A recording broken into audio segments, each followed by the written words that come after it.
नमस्कार साथियों, online education के इस प्लेटफॉर्म पर आपका स्वागत है। आज का टॉपिक है सिंधु घाटी सभ्यता के स्थल व उत्खननकर्ता।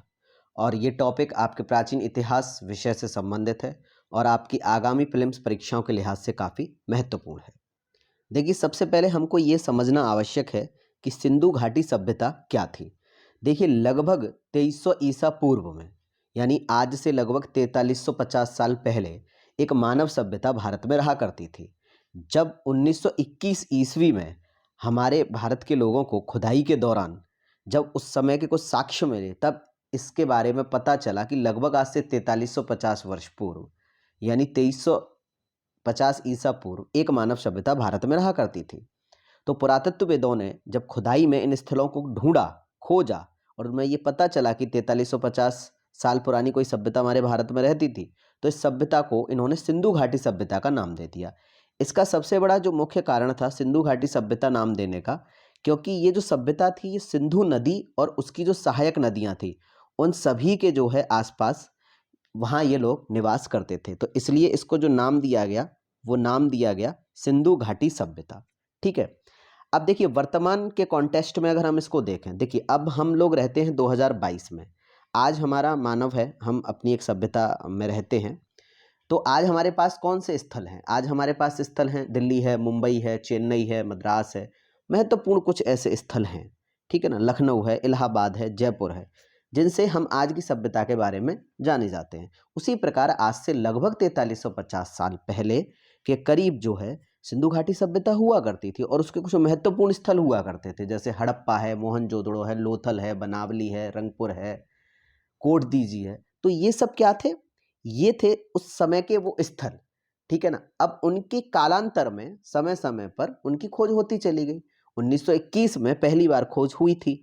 1921 में हड़प्पा को पहली बार खोजा गया था। तो इसलिए सिंधु घाटी सभ्यता को कभी कभी हम हड़प्पा सभ्यता भी कह देते हैं, क्योंकि यहाँ पर जो सबसे पहले जिस स्थल की खोज हुई थी वह था आपका हड़प्पा।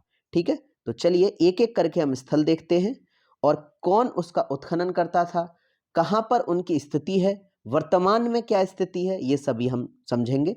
देखते हैं आगे। देखिए, सबसे पहला जो स्थल दे रखा है वो दे रखा है हड़प्पा। ठीक है। और ये किस नदी के किनारे था? तो ये है आपकी रावी नदी के किनारे।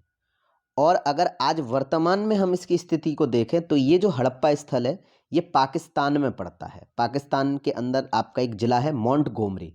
पाकिस्तान देश के अंदर ये कौन सा ज़िला है? माउंट गोमरी ज़िला है। तो इसकी स्थिति कहाँ पर है? ये इस समय पाकिस्तान में पड़ता है। ठीक है। तो देखिए, इसके जो उत्खनन करता थे, किसने इनकी खोज करवाई? दयाराम साहनी ने। तो दयाराम साहनी ने जब खुदाई करी तो उनको हड़प्पा स्थल के कुछ अवशेष वहाँ से प्राप्त हुए। देखिए, दयाराम साहनी कौन थे? दयाराम साहनी मतलब ऐसा नहीं था कि खुदाई कराने के लिए किसी भी व्यक्ति के मन में आया, उसने खुदाई करवा ली। दयाराम साहनी उस समय 1921 के समय में ये जो थे, ये आपके भारतीय पुरातत्व विभाग के हेड थे, जो कि अंग्रेजों के द्वारा नियुक्त किए गए थे। तो उन्होंने ये जो है जब इसकी खुदाई करवाई, तब हड़प्पा के जो है अवशेष हमें वहाँ से प्राप्त हुए। अगला है मोहनजोदड़ो। ठीक है। मोहनजोदड़ो किस नदी के किनारे है? सिंधु नदी के किनारे। ठीक है। और आज ही इसकी वर्तमान में हम स्थिति देखें तो सिंध प्रांत है पाकिस्तान में। तो जो लरकाना जिला है वहां पर जो है इसकी स्थिति बनती है। और मोहनजोदड़ो की खोज किसने करी थी? राखल दास बनर्जी ने। चन्हूदड़ो किस नदी के किनारे है? सिंधु नदी के किनारे। इसकी खोज किसने करी थी? अर्नेस्ट मैके ने की थी, और ये भी आपका सिंध प्रांत में आता है। तो पाकिस्तान में आपके तीन स्थल हो गए, हड़प्पा, मोहनजोदड़ो और चन्हूदड़ो। अब इसके बाद आता है हमारा कालीबंगा। ये हमारे भारत में ही है वर्तमान स्थिति। ये घग्गर नदी के किनारे है कालीबंगा। इसकी जो राजस्थान स्टेट में आप जाइए, वहाँ पर एक हनुमानगढ़ नाम का जिला है।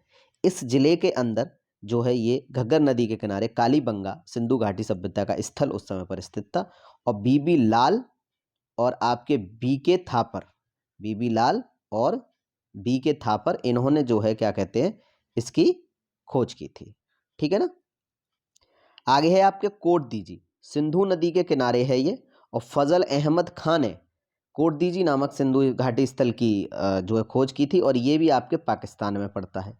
ठीक है। पाकिस्तान के अब आपके चार हो गए, हड़प्पा, मोहनजोदड़ो, चन्हूदड़ो और कोट दीजी। ठीक है ना। अगला है रंगपुर, ये भादर नदी के किनारे है और गुजरात में अगर आप जाएंगे तो वहाँ पर जो अहमदाबाद जिला है वहाँ पर आपको ये स्थिति मिलेगी रंगपुर की।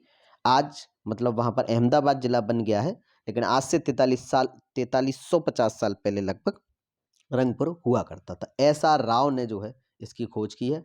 रोपण को यदि हम देखते हैं तो सतलज नदी के किनारे है और यज्ञदत्त शर्मा ने इसकी खोज की थी। और पंजाब का जो आपका रोपण जिला है वहाँ पर जो है इसकी जो है स्थिति, इसकी जो है खोज हुई थी। ठीक है, अब बढ़ते हैं आगे की तरफ।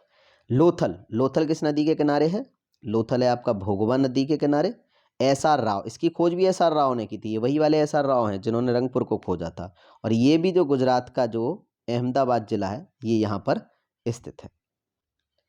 इसके बाद है आपका आलमगीरपुर। ठीक है, ये कहाँ पड़ता है? उत्तर प्रदेश में हिंडन नदी के किनारे। इसकी खोज किसने करी थी? यज्ञदत्त शर्मा ने करी थी। उत्तर प्रदेश का जो मेरठ जिला है ना यहाँ पर पड़ता है। सुतकागेंड और दाश्क नदी के किनारे है।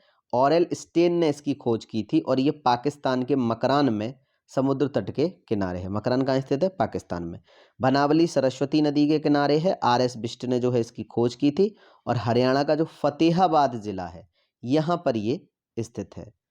और last but not the least Dholavira, इसकी नदी का विवरण नहीं दिया गया है। जेपी जोशी ने और आर.एस. बिष्ट ने इसकी खोज की थी और ये गुजरात के कच्छ जिले में पाया जाता। अब आप सोचेंगे कि इसके दो दो खोज करता कैसे? देखिए ऐसा, इन्होंने खुदाई का काम शुरू करवाया, अब उसके बाद वो काम चलता रहा, फिर ये हट गए उस पद, फिर आर.एस. बिष्ट आए उस पद पर जो पुरातत्व विभाग के पद पर थे, फिर इन्होंने किया।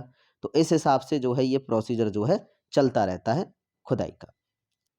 तो ये थे आपके कुछ महत्वपूर्ण सिंधु घाटी सभ्यता स्थल और उनकी नदियों के नाम, और किसने उनकी जो है उत्खनन करता उसके कौन थे, किसने उनकी खोज करी और इनकी वर्तमान स्थिति क्या है। इस दिए हुई सारणी में सभी चीज़ें इंपॉर्टेंट हैं। ये वीडियो काफ़ी महत्वपूर्ण है, ठीक है, क्योंकि एग्जाम में कभी कभी स्थल दे देता है एक तरफ और नदियाँ दे देता है और मैचिंग बनाने के लिए कह देता है। दूसरा, या तो स्थल दे देगा और उनकी वर्तमान स्थिति भी पूछ सकता है, ठीक है, और उनके उत्खननकर्ता से भी कभी कभी डायरेक्ट क्वेश्चन बन जाता है। तो वीडियो अगर आपको अच्छा लगा हो तो इसे लाइक करिएगा और हमारी प्लिम्स फैक्ट सीरीज से जुड़े रहिए।